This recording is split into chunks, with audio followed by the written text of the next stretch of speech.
polícia ainda investiga o caso do avião que foi roubado no Aeroclube de Manaus. Ele transportava barras de ouro avaliadas em 2,5 milhões de reais. Até agora, ninguém foi preso. O assalto foi no dia 10 de abril. 2 homens armados chegaram no local em um carro vermelho igual a esse. Eles renderam o piloto do avião e o funcionário da empresa dona dos 25,5 quilos de ouro. A ação dos bandidos foi tão ousada que aconteceu em frente a uma delegacia. Até agora, a polícia ainda não prendeu nenhum suspeito. Investiga por que as câmeras de segurança do Aeroclube do Amazonas falharam justamente no momento em que os homens entraram no local para fazer o assalto. As imagens do local do fato não ajudaram até o presente momento. As imagens também de segurança ainda também não foi possível identificar, mas nós continuamos trabalhando e o objetivo dessa coletiva é justamente informar para a população o que é que estamos fazendo. A recompensa para quem der informações que levem aos bandidos subiu de 20 para 50 mil reais. Se a informação for precisa e chegar aos autores, com certeza será aumentado o valor. Quem tiver alguma informação que ajude a polícia pode ligar para o telefone 8258-8275. 22 de abril, dia do descobrimento do Brasil, uma data contestada por alguns historiadores e esquecida por muitos brasileiros. Aula de história em um dos shoppings mais frequentados de Manaus. 7 pessoas foram entrevistadas pela nossa reportagem. Somente uma acertou a pergunta. A data 22 de abril diz alguma coisa para você? 22 de abril? Descobrimento do Brasil? Apesar de muita gente não lembrar da data, há 513 anos o Brasil era descoberto pelos portugueses.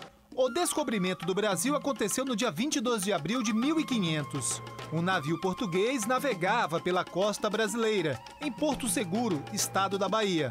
A bordo dele, Pedro Álvares Cabral e outros comandantes lusitanos. Do alto do mastro, um dos marinheiros avistou o Monte Pascoal, próximo ao município baiano. Era um sinal do achado. Essa expressão, descobrimento do Brasil, na minha opinião, ela é equivocada, uma vez que a entidade Brasil não existia no momento em que os lusitanos tocaram pela primeira vez essa terra que veio a ser chamada de Brasil. Ainda segundo o historiador, esta carta escrita por Pero Vaz de Caminha no início do século XIX é a certidão de nascimento do Brasil.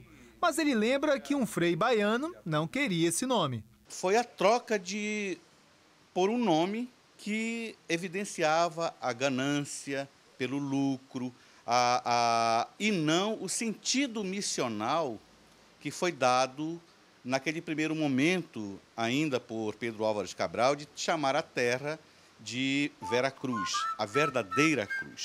Entre uma dúvida e outra sobre o dia do descobrimento, polêmicas sobre qual deveria ser o nome, Santa Cruz, Vera Cruz, Terra Cruz, prevaleceu mesmo o nome que nós crescemos e aprendemos a falar: Brasil.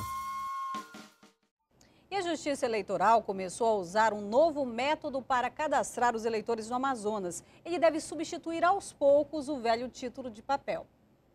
Presidente Figueiredo, a 107 quilômetros de Manaus, é a primeira cidade no Amazonas a receber um mutirão de cadastramento. Dona Celina é uma dos 18 mil eleitores do município que serão identificados. Ela ainda não sabe muito bem para quê. Para regular o título. Sabe que quando a senhora for votar na próxima eleição, basta a senhora colocar o dedinho e já vai aparecer tudo, né? É. A senhora está descobrindo isso agora? Agora que eu estou descobrindo. Uma câmera capta a imagem do eleitor. As marcas das impressões digitais, assim como a assinatura, são registradas em um computador. Tudo isso é chamado de identificação biométrica. O Tribunal Superior Eleitoral acredita que será suficiente para evitar que uma pessoa vote no lugar de outra. E isso vai deixar qualquer dúvida de lado a respeito de possíveis situações de fraude no eleitorado desta comarca. O cadastramento das digitais vai ser feito em 7 cidades da região metropolitana de Manaus. Cerca de 200 mil eleitores já vão usar o novo sistema nas próximas eleições. Presidente Figueiredo e todos os municípios que receberem esse cadastramento biométrico, nas próximas eleições, já estarão trabalhando com voto biométrico. Manaus, que tem 50% do eleitorado do estado, ficou de fora. Mas a ideia do TSE é cadastrar todos os eleitores do país em 10 anos. Quando isso acontecer, será o fim do título de papel. Seu Francisco espera por esse momento. Ele nunca abriu mão do voto e sabe que a segurança é importante. Acompanhei muitas confusões em eleições e acredito que daqui para frente tudo isso tenha passado, seja coisa do passado. Os novos títulos emitidos já vêm com a identificação do cadastro biométrico. Ele é obrigatório, até mesmo para quem o voto é facultativo. Com o novo método, além de diminuir os riscos de fraude, a votação vai ser mais rápida. E a ideia é identificar também se algum município amazonense tem mais eleitores do que habitantes, como já aconteceu em outros estados brasileiros.